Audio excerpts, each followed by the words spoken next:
Poland, like I said, is just the first stop of Prime Minister Modi's trip. The N is Ukraine. He will leave for Kiev tomorrow evening, and the world will be watching this visit one because it's unprecedented. Narendra Modi will be the first Indian leader to visit Ukraine, the first ever, and reason number 2, because of the timing. The war has shifted. It is now being fought on Russian land. Kiev is ramping up attacks on Moscow, and Prime Minister Modi's visit comes right in the middle of it. Take a look.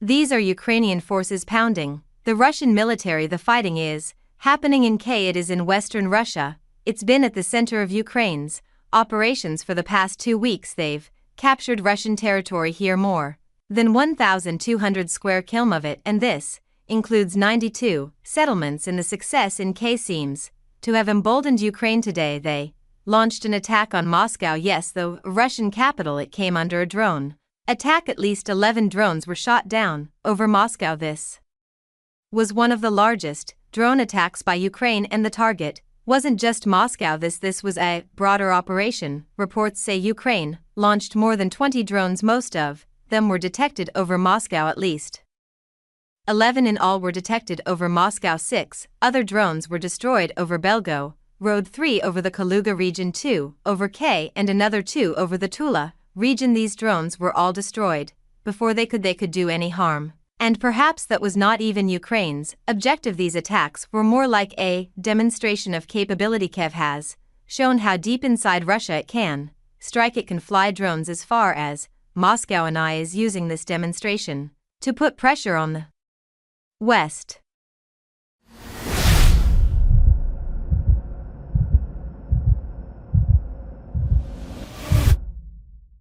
He wants his Western partners to lift restrictions on their weapons, and this has been a long-standing demand. The West doesn't allow Ukraine to use a lot of lethal weapons inside Russia. It is not allowed to use these weapons to strike Russia directly. The weapons are meant for self-defense, not offense, but Ukraine wants these curbs to be removed. It wants the ability to strike Russia with greater force.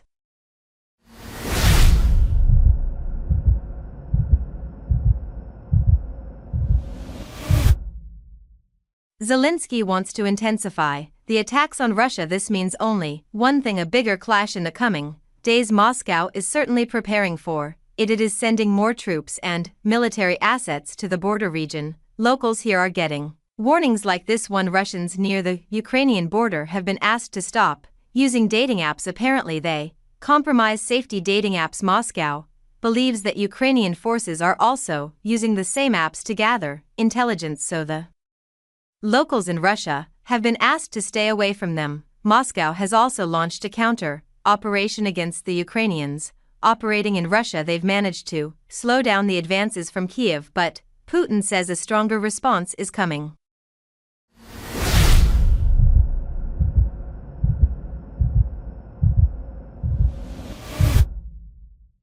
The same way we fought with terrorists previously, now we fight with those who commit crimes in Kursk region, Donetsk and Novaria. But the same way we achieved our goals in the fight against terrorism, we will achieve our goals in the fight against neo-Nazism, and we will certainly punish the criminals. There can be no doubt about that.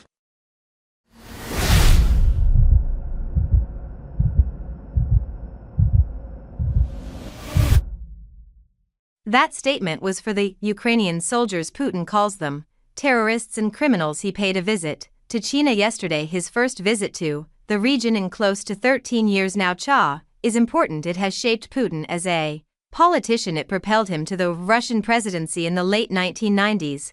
Putin had launched the Second Chin War. He was Russia's prime minister back then. The region used to be a hot spot for separatist movements and Islamist activities. Putin stamped out the separatists. The war in China made him extremely popular, and now he's counting on Chin fighters to defeat Ukraine.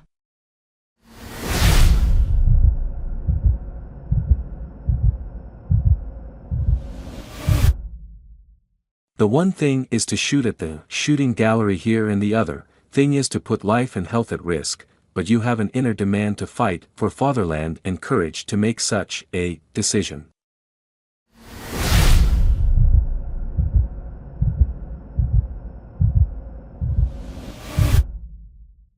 There is hectic activity in Moscow as well. The Chinese premier is in town. Ling is on a 4-day visit to Russia. He met with his Russian counterpart today, and what was the purpose of this visit? Well, both sides say that they want to strengthen ties, increase trade, expand cooperation in important areas like energy and nuclear power. But of course, the war will be discussed. Last week, Beijing had made an appeal asking both Russia and Ukraine to stop the escalation. The appeal fell on deaf ears. Ukraine wants to launch more attacks and Russia wants to retaliate hard, so a diplomatic solution looks unlikely at the moment because Putin and Zelensky still want to settle this on the battlefield.